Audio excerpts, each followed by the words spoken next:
ഇന്നിപ്പോൾ എന്തിനും ഏതിനും നമുക്ക് ലോൺ കിട്ടും. ഹോം ലോൺ, കാർ ലോൺ, അതുപോലെ തന്നെ 2 wheeler loan, personal loan, credit card loan, പിന്നെ വെഡ്ഡിംഗ് ലോൺ, പിന്നെ ട്രിപ്പ് പോകാനായിട്ട് ട്രാവൽ ലോൺ എന്നിങ്ങനെ കുറേയധികം കാറ്റഗറി ലോണുകൾ ഇപ്പോൾ നിലവിൽ ലഭ്യമാണ്. നമ്മൾ ലോൺ എടുത്തു, അത് കറക്റ്റായിട്ട് റീപേ ചെയ്തു, ലോൺ ക്ലോസ് ചെയ്താൽ മാത്രം മതിയോ? അല്ല, ക്ലോസ് ചെയ്ത് കഴിഞ്ഞാൽ നമ്മൾ കംപ്ലീറ്റ് ആയിട്ട് റീപേ ചെയ്ത് കഴിഞ്ഞാൽ നമ്മൾ കുറച്ച് ഡോക്യുമെൻറ്റ്സ് ഒക്കെ വാങ്ങി കീപ്പ് ചെയ്യേണ്ടതായിട്ടുണ്ട്, ഭാവിയിൽ വരുന്ന പല പ്രശ്നങ്ങളും ഒഴിവാക്കാനായിട്ട്. ഇനിയിപ്പോൾ വെഹിക്കിൾ ലോണൊക്കെ ആണെങ്കിൽ നമ്മൾ ഡോക്യുമെൻറ്റ്സ് വാങ്ങി കീപ്പ് ചെയ്യുന്നതിനോടൊപ്പം തന്നെ ചെയ്യേണ്ട കുറച്ച് കാര്യങ്ങളുണ്ട്. അങ്ങനെ ശ്രദ്ധിക്കേണ്ട കുറച്ച് കാര്യങ്ങൾ പറ്റിയാണ് ഇന്നത്തെ video. Welcome to another video. വീഡിയോയിലേക്ക് കടക്കുന്ന മുമ്പ് വിവിധ ബാങ്ക് അക്കൗണ്ടുകളെ പറ്റിയും കാർഡുകളെ പറ്റിയും കൂടുതലായിട്ട് അറിയാനും അപ്ലൈ ചെയ്യാനും വിസിറ്റ് fino360.com, ആമസോൺ, ഫ്ലിപ്കാർട്ട് പോലുള്ള ഇ-കോമേഴ്സ് പ്ലാറ്റ്ഫോമുകളിൽ വരുന്ന ഓഫർ അപ്ഡേറ്റ് ടെലിഗ്രാമിൽ കിട്ടാനായിട്ട് ജോയിൻ എൻ്റെ offer Telegram channel. Financial news update മലയാളത്തിൽ എല്ലാ ദിവസവും ടെലിഗ്രാം ചാനലിൽ അപ്ഡേറ്റ് ആയിട്ട് ലഭിക്കാനായിട്ട് join money Malayalam Telegram channel, link in below. ആദ്യം നമ്മൾ ലോൺ എടുത്തു, അത് കറക്റ്റായിട്ട് റീപേ ചെയ്ത് ലോൺ ക്ലോസ് ചെയ്തു. അതിനുശേഷം നമ്മൾ വാങ്ങി സൂക്ഷിക്കേണ്ട കുറച്ച് ഡോക്യുമെൻറ്റ്സ് ഉണ്ട്. അതെന്തൊക്കെയാണെന്ന് നോക്കാം. ഒന്നാമതായിട്ട് നമ്മൾ വാങ്ങി കീപ്പ് ചെയ്യേണ്ട ഒരു ഡോക്യുമെൻ്റ് ആണ് NDC അഥവാ നോ ഡ്യൂ സർട്ടിഫിക്കറ്റ്. ഇല്ലാന്നുണ്ടെങ്കിൽ ലോൺ ക്ലോഷർ സർട്ടിഫിക്കറ്റ് എന്ന് വേണമെങ്കിൽ പറയാം. നമ്മൾ ലോൺ കംപ്ലീറ്റ് ആയിട്ട് റീപേ ചെയ്തു എന്ന് ബാങ്ക് സാക്ഷ്യപ്പെടുന്ന ഒരു സർട്ടിഫിക്കറ്റ് ആണ് ഈ ഒരു നോ ഡ്യൂ സർട്ടിഫിക്കറ്റ് എന്ന് പറയുന്നത്. നമ്മളുടെ പ്രിൻസിപ്പൽ എമൗണ്ട്, എത്ര രൂപയാണ് പലിശ, അതുപോലെ തന്നെ എന്തെങ്കിലും ഫൈനാൻസ് ചാർജ് ഉണ്ടെങ്കിൽ ആ ചാർജ്, അങ്ങനെയുള്ള ഇൻഫർമേഷനൊക്കെ ആ ഒരു സർട്ടിഫിക്കറ്റിലുണ്ടാകും. അതുപോലെ തന്നെ നമ്മളിത് കറക്റ്റായിട്ട് ഫുള്ളി റീപേ ചെയ്തു, നമുക്ക് വേറെ ബാധ്യതയോ കാര്യങ്ങളോ ഒന്നും ഇല്ലെന്ന് ബാങ്ക് പറയുന്ന ഒരു രേഖയാണ് ഈ ഒരു NDC അഥവാ നോ ഡ്യൂ സർട്ടിഫിക്കറ്റ്, അല്ലെങ്കിൽ ലോൺ ക്ലോഷർ സർട്ടിഫിക്കറ്റ് എന്ന് വേണമെങ്കിൽ പറയാം. സോ ഒരു ലോൺ എടുത്തു, ഏത് കാറ്റഗറി ലോൺ ആണെങ്കിലും അത് നമ്മൾ കംപ്ലീറ്റ് ആയിട്ട് റീപേ ചെയ്ത് കഴിഞ്ഞാൽ ഈ ഒരു സർട്ടിഫിക്കറ്റ് വാങ്ങി കീപ്പ് ചെയ്യണം. നോർമൽ കേസിൽ ഇത് നമ്മളുടെ അഡ്രസ്സിലേക്ക് അയച്ചു തരും, അല്ലെങ്കിൽ നമുക്ക് ഇമെയിലായിട്ട് നമുക്കൊരു ഡിജിറ്റൽ കോപ്പി അയച്ചു തരും. ഓട്ടോമാറ്റിക്കലി വരുന്നതാണിത്. ഇനി നമുക്ക് തന്നില്ല എന്നുണ്ടെങ്കിൽ നമ്മളത് ചോദിച്ചു വാങ്ങി ഏതെങ്കിലും ഡ്രൈവിൽ സുരക്ഷിതമായിട്ട് കീപ്പ് ചെയ്യുക. ഫ്യൂച്ചറിൽ എന്തെങ്കിലും പ്രശ്നം വന്നു കഴിഞ്ഞാൽ നമുക്ക് സബ്മിറ്റ് ചെയ്യാനായിട്ട് നമ്മൾ ലോൺ കംപ്ലീറ്റ് ആയിട്ട് റീപേ ചെയ്തു എന്ന് ബാങ്ക് സർട്ടിഫൈ ചെയ്യുന്നൊരു ഡോക്യുമെൻ്റ് ആണിത്. രണ്ടാമതായിട്ട് വരുന്ന മറ്റൊരു ഡോക്യുമെൻ്റ് ആണ് NOC അഥവാ നോ ഒബ്ജക്ഷൻ സർട്ടിഫിക്കറ്റ് എന്ന് പറയുന്നത്. ഇതെന്ന് വെച്ചാൽ നമ്മളിപ്പോൾ ലോൺ ക്ലോസ് ചെയ്തു, അതിനുശേഷം ആ ലോണുമായി ബന്ധപ്പെട്ട് നമ്മൾ എന്തെങ്കിലും കാര്യം ചെയ്യാനായിട്ട് പോകുമ്പോൾ നമുക്ക് വേണ്ടി വരുന്നൊരു സർട്ടിഫിക്കറ്റ് ആണ്. ബാങ്കിൻ്റെ സൈഡിൽ നിന്നും അവർക്ക് ഒബ്ജക്ഷനോ കാര്യങ്ങളോ ഒന്നും ഇല്ല എന്ന് പറഞ്ഞുകൊണ്ടുള്ളൊരു സർട്ടിഫിക്കറ്റ് ആണ്. എക്സാമ്പിളായിട്ട് നമ്മളിപ്പോൾ വെഹിക്കിൾ ലോൺ ആണെങ്കിൽ ഹൈപ്പോത്തിക്കേഷൻ ചേഞ്ച് ചെയ്യാനായിട്ട് നമ്മൾ പോകുന്ന സമയത്ത് ഈ ഒരു NOC വേണം. നമ്മൾ ഹൈപ്പോത്തിക്കേഷൻ ഒഴിവാക്കാനായിട്ട് പോകുന്ന സമയത്ത് അതിന് ബാങ്കിന് ഒബ്ജക്ഷൻ ഒന്നും ഇല്ലാന്ന് ഈ ഒരു ഡോക്യുമെൻറ്റിലൂടെ സർട്ടിഫൈ ചെയ്യും. സോ അത് ആവശ്യമായിട്ടുണ്ട്. വെഹിക്കിൾ ലോണിൻ്റെ കാര്യത്തിൽ മാത്രമല്ല, പ്രോപ്പർട്ടി വെച്ച് നമ്മൾ ലോൺ എടുത്തു, അതിനുശേഷം നമ്മൾ പ്രോപ്പർട്ടി റിലേറ്റഡ് എന്തെങ്കിലും ട്രാൻസാക്ഷൻ ഒക്കെ ചെയ്യുന്ന സമയത്തും ഈ ഒരു NOC നമ്മൾ വാങ്ങി നമ്മൾ കൊടുക്കേണ്ടതായിട്ടുണ്ട്.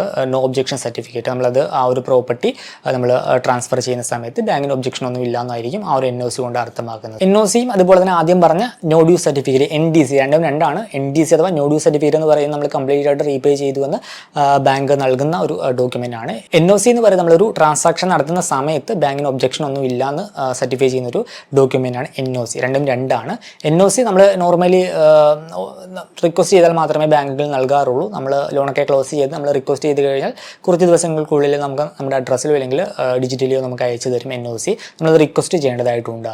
പിന്നെ മൂന്നാമതായിട്ട് നമ്മൾ എന്തെങ്കിലും ഈട് നൽകിയെടുത്ത ലോൺ ആണെങ്കിൽ ലോൺ ക്ലോസ് ചെയ്ത് കഴിഞ്ഞാൽ അതിൻ്റെ ഒറിജിനൽ ഡോക്യുമെൻറ്റ്സ് നമ്മളത് പ്രോപ്പറായിട്ട് വാങ്ങി സൂക്ഷിക്കേണ്ടതായിട്ടുണ്ട്. അത് ഒറിജിനൽ കണ്ടീഷനിലാണോ ഉള്ളത്, ആ കാര്യങ്ങളൊക്കെ നമ്മൾ ഉറപ്പ് വരുത്തേണ്ടതായിട്ടുണ്ട്. സെയിൽ ഡീഡ്, അതുപോലെ തന്നെ ടൈറ്റിൽ ഡീഡ്, ലോൺ അഗ്രിമെൻറ്റ്, ഇങ്ങനെ നമ്മൾ കൊടുത്തിരിക്കുന്ന ഡോക്യുമെൻറ്റ്സും കാര്യങ്ങളൊക്കെ ഗുഡ് കണ്ടീഷനിൽ നമ്മൾ തിരികെ വാങ്ങേണ്ടതായിട്ടുണ്ട്. 2023 ഡിസംബർ 1 വന്ന റൂൾ അനുസരിച്ച് നമ്മൾ ഒരു ലോൺ എടുത്തു, അത് കംപ്ലീറ്റ് ആയിട്ട് റീപേ ചെയ്ത് കഴിഞ്ഞാൽ വിത്തിൻ 30 ഡേയ്സിനുള്ളിൽ നമ്മൾ നൽകിയിരിക്കുന്ന ഒറിജിനൽ ഡോക്യുമെൻറ്റ്സ് ധനകാര്യ സ്ഥാപനം നമുക്ക് തിരികെ നൽകണം എന്നാണ് RBI റൂൾ അനുസരിച്ച്. അത് തിരികെ നൽകുന്നതിൽ അവർ പരാജയപ്പെട്ട് കഴിഞ്ഞാൽ 30 ദിവസം കഴിഞ്ഞ് പിന്നീട് ഓരോ ദിവസത്തിനും 5000 രൂപ ഒരു കോമ്പൻസേഷനായിട്ട് കസ്റ്റമറിന് നൽകണമെന്നും RBIയുടെ ഒരു ഉത്തരവിൽ പറയുന്നുണ്ട്. അതുപോലെ തന്നെ എന്തെങ്കിലും ഡാമേജ് ആയില്ലെങ്കിൽ ആ ഒരു നമ്മൾ നൽകിയ ഡോക്യുമെൻറ്റ്സും കാര്യങ്ങളൊക്കെ ലോസ്റ്റ് ആയി പോയി കഴിഞ്ഞാൽ അതിന് ഡ്യൂപ്ലിക്കേറ്റ് എടുക്കാനായിട്ട് നമ്മളെ ബാങ്ക് ഹെൽപ്പ് ചെയ്യണം. അതിന് വേണ്ടി വരുന്ന കോസ്റ്റും കാര്യങ്ങളൊക്കെ നമുക്ക് ആ ലോൺ നൽകിയ ആ ഒരു ധനകാര്യ സ്ഥാപനം വഹിക്കണമെന്നും RBI റൂളിൽ പറയുന്നുണ്ട്. ഇങ്ങനെ നമ്മൾ നൽകിയ ഡോക്യുമെൻറ്റ്സ് ഡാമേജ് ആയി പോയി, നഷ്ടപ്പെട്ടു പോയി കഴിഞ്ഞാൽ ആ ഒരു കാര്യത്തിൽ നമുക്ക് കോമ്പൻസേഷൻ നൽകുന്ന ആ ഒരു ടൈം ഫ്രെയിം എന്ന് പറയുന്നത് 60 ദിവസമായിരിക്കും. 30 ദിവസം എന്ന് പറയുന്നത് നമുക്ക് നമ്മൾ നൽകിയ ഡോക്യുമെൻറ്റ് തിരികെ നൽകാനുള്ള ഒരു കാലാവധി, പിന്നെ അഡീഷണൽ ആയിട്ട് അതിൻ്റെ ഡ്യൂപ്ലിക്കേറ്റ് എടുക്കാനുള്ള ഒരു കാലാവധി 30 ദിവസമുണ്ട്. സോ 60 ദിവസത്തിന് ശേഷമായിരിക്കും പിന്നീട് ഓരോ ദിവസത്തിനും 5000 രൂപ എന്ന രീതിയിൽ നമുക്ക് കോമ്പൻസേഷൻ ലഭിക്കുക. അതേപോലെ തന്നെ നൽകിയ ഒരു ഡോക്യുമെൻറ്റ് എവിടെ നിന്ന് കളക്ട് ചെയ്യാമെന്നും ആ ഒരു ബോറോവറിന് ഡിസൈഡ് ചെയ്യാം. അതും RBIയുടെ ഒരു റൂളിൽ പറയുന്നുണ്ട്. എന്ത് തന്നെയാണെങ്കിലും നമ്മൾ ലോൺ എടുത്തത് റീപേ ചെയ്ത് കഴിഞ്ഞാൽ നൽകിയ ഡോക്യുമെൻറ്റ് നമ്മൾ കറക്റ്റായിട്ട് കളക്ട് ചെയ്ത് ഒറിജിനൽ ഡോക്യുമെൻറ്റ് നമ്മൾ തിരികെ വാങ്ങേണ്ടതായിട്ടുണ്ട്. പിന്നെ ശ്രദ്ധിക്കേണ്ട മറ്റൊരു കാര്യം എന്ന് പറയുന്നത്, നമ്മൾ ലോൺ ക്ലോസ് ചെയ്ത് കഴിഞ്ഞാൽ നമ്മുടെ ക്രെഡിറ്റ് റിപ്പോർട്ടിൽ അത് ക്ലോസ്ഡ് എന്ന് വന്നു എന്ന് ഉറപ്പ് വരുത്തണം. നമ്മൾ ലോൺ റീപേ ചെയ്തത് ക്ലോസ് ആയി കഴിഞ്ഞാൽ കഴിഞ്ഞാൽ ഒരു 3 മാസം മാക്സിമം അതിനുള്ളിൽ തന്നെ നമ്മുടെ റിപ്പോർട്ടിൽ ക്ലോസ്ഡ് എന്ന് പറയുന്ന സ്റ്റാറ്റസിലേക്ക് ആ ഒരു ലോൺ വന്നിട്ടുണ്ടാകും. സോ അതങ്ങനെ വന്നു എന്ന് ഉറപ്പ് വരുത്തണം. അതിപ്പോൾ ഏത് ലോൺ ആണെങ്കിലും ഇൻക്ലൂഡിങ് ഒരു ക്രെഡിറ്റ് കാർഡ് ക്ലോസ് ചെയ്താൽ കൂടി അത് ക്ലോസ്ഡ് എന്ന് പറയുന്ന സ്റ്റാറ്റസിലേക്ക് വന്നു എന്ന് നമ്മൾ ഉറപ്പ് വരുത്തണം. നമ്മുടെ ഉത്തരവാദിത്തമാണ്. പലർക്കും ഇങ്ങനെ മിസ്റ്റേക്ക് സംഭവിച്ചിട്ടുണ്ട്. അത് ലോണൊക്കെ എടുത്ത് അത് കറക്റ്റായിട്ട് റീപേ ചെയ്ത് ക്ലോസ് ആയിട്ടുണ്ടാകും. പക്ഷേ ക്രെഡിറ്റ് റിപ്പോർട്ടിൽ ഇപ്പോഴും അത് ആക്റ്റീവായിട്ട് കാണിക്കുന്ന നിരവധി ആളുകളുണ്ട്. സോ അത് ക്ലോസ്ഡ് എന്ന് വന്നു എന്ന് ഉറപ്പ് വരുത്തണം. ലോണിൻ്റെ കേസാണെങ്കിലും ക്രെഡിറ്റ് കാർഡിൻ്റെ കേസാണെങ്കിലും സെയിം ആണ്. ക്ലോസ്ഡ് എന്ന് നമ്മുടെ ഈ ക്രെഡിറ്റ് റിപ്പോർട്ടിൽ വന്നു എന്ന് ഉറപ്പ് വരുത്തണം.